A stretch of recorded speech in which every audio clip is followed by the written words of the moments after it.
Les enterrements, vous connaissez? La scène, hein? C'est ça que tu veux dire? Les enterrements? Ah oui?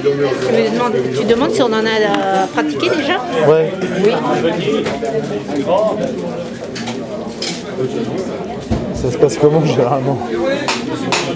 Alors, soit ça y est, les histoires de famille ressortent entre ceux qui étaient faux culs, qui ne pouvaient pas voir le défunt, qui d'un seul coup reviennent.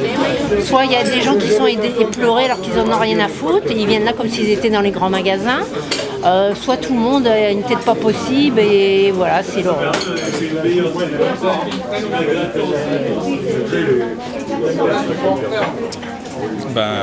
Pas trop mal résumé, hein, si ce n'est que c'est toujours assez bizarre voir un enterrement, parce que c'est vrai qu'on est triste, on est faussement triste, parce que je pense que la tristesse, elle se fait après, quoi. Donc là, on mime une tristesse que l'on a certainement, c'est sûr, mais on la mime pour que ça corresponde à une circonstance bien précise. Alors, je dois reconnaître qu'entre un enterrement et un crématorium, c'est complètement différent. Le crématorium, j'ai l'impression d'être en attente d'un service, et vraiment... on nous amène devant l'appareil pour brûler les morts, on attend que ça brûle, toujours assis la plupart du temps.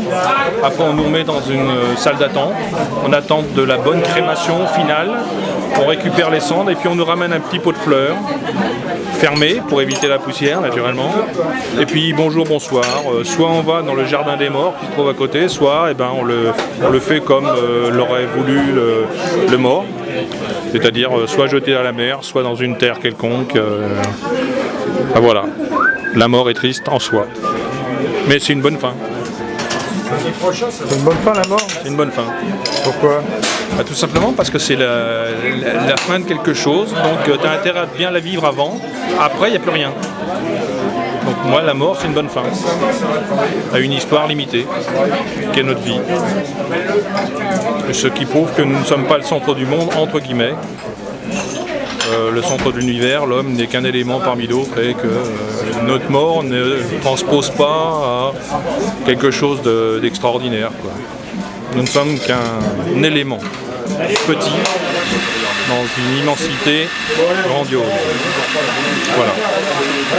Mais alors le fait de jouer un personnage comme Antoine Lapoisse qui lui, on lui a dit non, vous êtes mort sur ordinateur. Comment vous cette mort-là, elle est bizarre. Il faut déjà percevoir qu'est-ce qu'on entend par mort, parce que là il n'est pas réellement mort, il sait qu'il est mort électroniquement. Oui, mais il essaie de prouver qu'il n'est pas mort, mais tout le monde lui dit qu'il est mort. Il y a même son enterrement, on va y aller. Oui, effectivement. J'ai pas trop d'explications. J'ai pas trop de réflexion non plus par rapport à Lapoisse concernant. Il cherche tous les moyens de se sortir de ce quiproquo.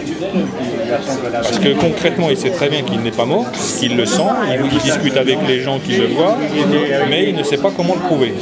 Donc concrètement, c'est plutôt comment je vais me sortir d'un quiproquo généré par une erreur informatique. La plupart du temps, c'est très difficile. J'ai découvert un collègue qui m'a raconté l'histoire d'une personne qui a mis des années pour que son entité biologique soit reconnue comme vivante, au niveau de la sécurité sociale, bien entendu. Voilà.